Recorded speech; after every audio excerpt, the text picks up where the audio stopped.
이게 인공지능으로 바뀌면서 그게 거꾸로 이제는 30대로 가더라도 전혀 그게 이 정보의 네. 차이가 이게 떨어지지 않은 거죠. 되는데 아마 중국에서도 그렇게 독점 예전처럼 독점하는 시기는 끝났을 거라 좀 봐요. 그 내친 김에 랭킹 평균도 한번 보실까요? 한국은 뭐 1위부터 6위까지가 다 출전을 하고 있고 가장 낮은 랭킹이 38위 허영우 선수예요. 네, 그렇죠. 뭐 대단하다고 볼 수 있지만 근데 우리가 이게 너무 이게 중국하고 우리를 단순 비교를 하실 필요는 없다고 봐요. 네. 이게 제도의 차이 때문에 그래요. 한국은 민주주의 사회이기 때문에 네. 말 그대로 10살짜리부터 90노인까지 예선을 동일하게 아주 평등하게 출전합니다. 그렇죠, 그렇죠. 근데 중국은 쉽게 얘기하면은 우리가 뭐 흔히는 13억 인구에서 뽑혀져 왔다 그러긴 하는데 정말 말 그대로 뽑은 애들하고만 해요. 나머지 프로들은 아예 출전 기회조차 못 받아요. 그러니까 이런 것 때문에 한국이 그만큼 드라마틱하게 네. 변화가 오는데 중국은 상대적으로 이제 좀 고정돼 있죠. 또 중국에서 선발전 말씀하신 그쵸. 대로 몇 명만 딱 놓고는 선발전을 치러서 이제 통과한 선수들이 네. 리팅, 셰어라고, 탄샤오, 타오실란 이렇게 있습니다. 네. 정말 뭐 너무 센 애들이 다 뽑혔고 뭐 그렇긴 한데 네. 이거는 이제 뭐 근데 이번에 제가 보는 한국 선수들이 생각보다는 예선 통과를 네. 좀 잘한 것 같아요. 생각보다는. 예전에는 네. 우리가 뭐 1년 한 4위까지는 이제 시드를 받고 그렇죠. 5위부터 10위까지가 과연 몇 명이나 통과를 하냐라고 하면은 그런 경우가 좀 드문데 네. 지금 이제 이동훈, 강동윤 혹은 이제 뭐 홍성지라든지 등등해서 네. 어쨌든 강자층의 선수들이 어쨌든 예선을 다 통과를 했어요. 네. 이제 20대 선수 중에서는 이창석, 네. 김명훈 골고루 좀 뽑히긴 해서 네. 제가 보면 지금 이번에 LGB 예선 통과자가 한국이 제일 그래도 좀 균형 잡히게 잘 되지 않나 싶어요. 개인적으로는. 올해 LG배는 24강부터 시작합니다. 원래 32강이었는데 올해 다시 24강으로 변신을 했어요. 네. 2회부터 9회까지 24강으로 진행된 적이 있는데 저 살펴보니까 김만수 해설자님이 네. 9회 LG배 16강에 오른 적이 있으시더라고요. 네. 그때 24강부터 시작하신 거죠? 아마도 그러겠죠. 네. 지금 기억이 슬슬 나요. 이제 원성진 구단에게 16강에 다쳤죠. 그때. 네. 제가 이제 약간 이제 승부로는 내가 좀 안 되겠다 그런 생각과 약간 결심을 하게 된 게 원성진 구단에게 지는 거예요. 제가 이제 주로 활동하던 시기는 이제 5시간짜리 바둑이었어요. 입단을 하고 나서 네. 프로 했더니 대부분 이제 신문 기전이 많았고 하루에 한 10시간씩 앉아서 두는 시합이에요. 네. 근데 그러다가 군대를 갔다 와서 2002년이 되니까 하나씩 속기 바둑으로 변하더라고요.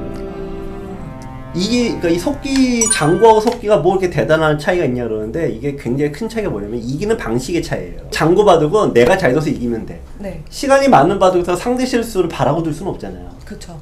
근데 속기 바둑은 너무 시간이 짧기 때문에 나도 잘 두기 어렵지 않습니까? 그렇죠. 그래서 이기는 방식이 뭘로 바뀌냐면은 이세돌로 대표되는 상대 실수를 노골적으로 노려요. 그냥. 그리고 이때 2004년이 요 때가 이제 어떤 시간이 많은 바둑에서 이 속기 바둑으로 전환이 확 되면서 어떻게 보면 이제 나는 옛날 사람이구나.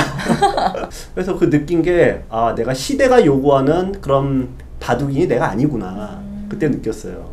이런 추세가 보니까 10년에 한 번씩 나와요. 그리고 이게 언제 내가 있었나 봤더니 바로 2016년. 16년. 네. 바로 알파고. 시간이 짧고 그럴 때에는 상대 실수를 또 유도하는 방식이 성적이 좋았어요. 네. 이세돌식에. 근데 이제 알파고가 나오면서 흔히 얘기하는 이제 정답을 이제 까고 두는 거 아니에요. 정답 그쵸? 알고 두니까 네. 시간이 짧던 많던 정답을 알고 두니까 단순히 상대 실수를 유도하는 방식으로는 한계가 있어요. 네. 그러니까 다시 이게 바뀐 거야.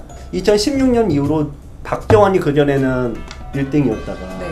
그 뒤로는 이제 우리 신진서로 바뀌지 않았습니까? 조금이나마. 네.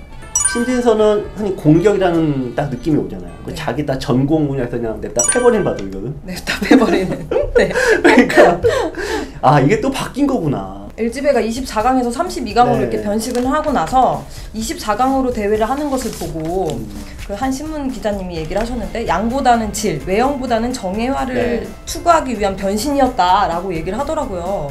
좀 32강부터 시작하는 것이 더 치열한 거 아닐까요? 왜 32강에서 24강 바꿨냐? 그걸 우리가 생각할 때는 네. LGB 흑역사를 좀 봐야 돼요. 한 10년 가까이를 네. 결승전에 한국 선수가 거의 못 올라갔어요. 끝없는 그쵸. 중중 대결이야. 네. 네. 대회를 개최한 쪽에서는 이것만큼은 막아야 돼. 중중전은 막아야 돼. 중준전은. 근데 하필 왜 올해 24강이냐. 네. 올해가 굉장히 바뀐 게 많이 있어요. 첫 번째는 한국의 이제 신민유 선수가 네. 작년대 우승을 한 게 이제 굉장히 기폭제가 됐지만 신진서, 박정환, 신민준, 변사인까지 4명이 최대 8강에 다 들어가는 게 목적이 되잖아요. 그래야지 그쵸. 중중전을 막을 거 아니에요. 네. 그 확률 최대한 높은 게 뭐냐라고 했을 때 이번에 LG에서는 24와 더불어 뭔가 또 하나의 이제 변화를 준 거죠. 제가 보기에는 딱 그 느낌이야. 이렇게 국가별로 차등을 계속 이렇게 주고 있기도 한데 좀 무작위 추첨 이건 어떻게 생각하세요? 뭐 한한전이 나올 수도 있고 네. 이런 것들인데 어차피 이길 사람은 다 이기면서 올라가잖아요. 이제 우선 여기서 추첨 제도에 이 변천사라는 게 있어요.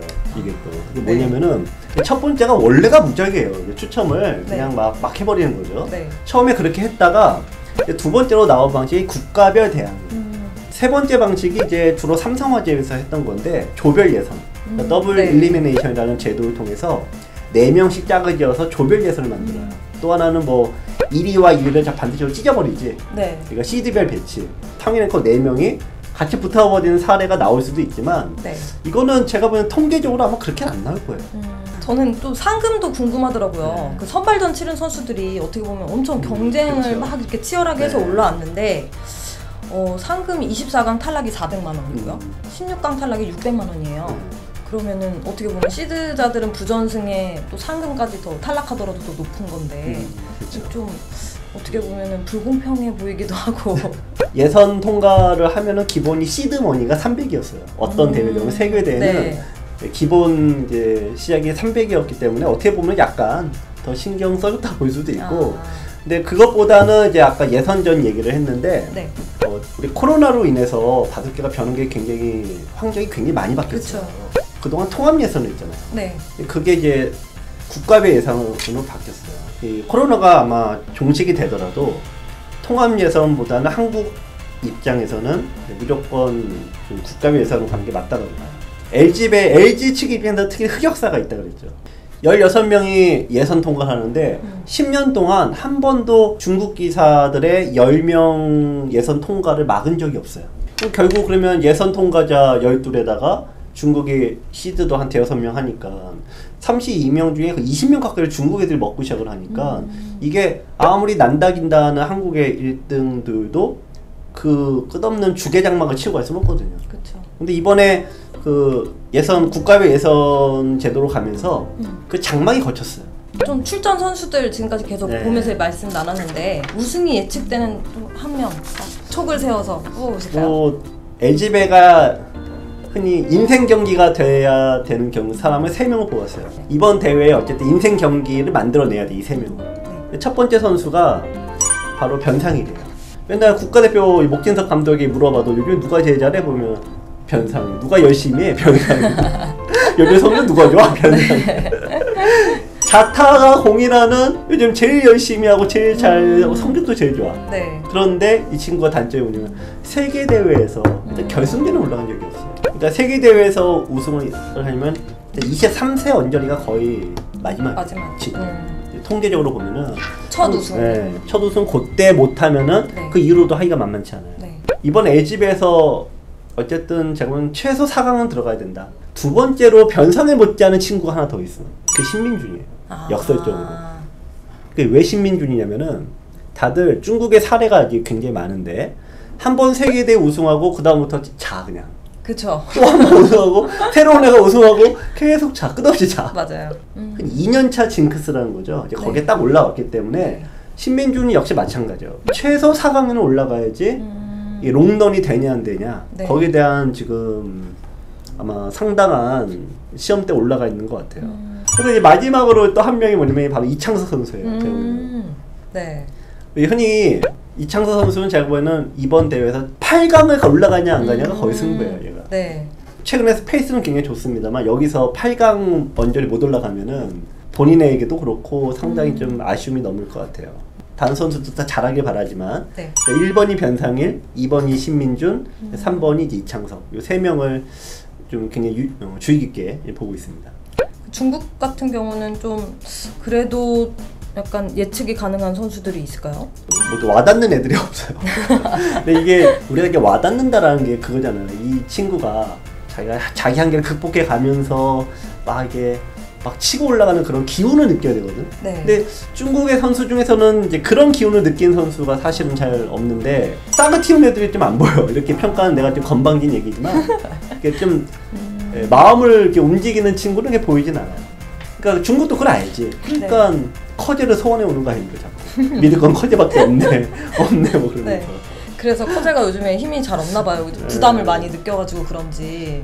우리가 중국한테 졌을 때는 너희들 왜 중국 애들 왜 자꾸 그런 얘기 했듯이 요즘에 뭐 세커 뭐 양진신 뭐 이런 친구들이 너희들 왜 신진서하고 똑같은 나이인데 너희들 왜 그래 그렇게 할 거 아니에요.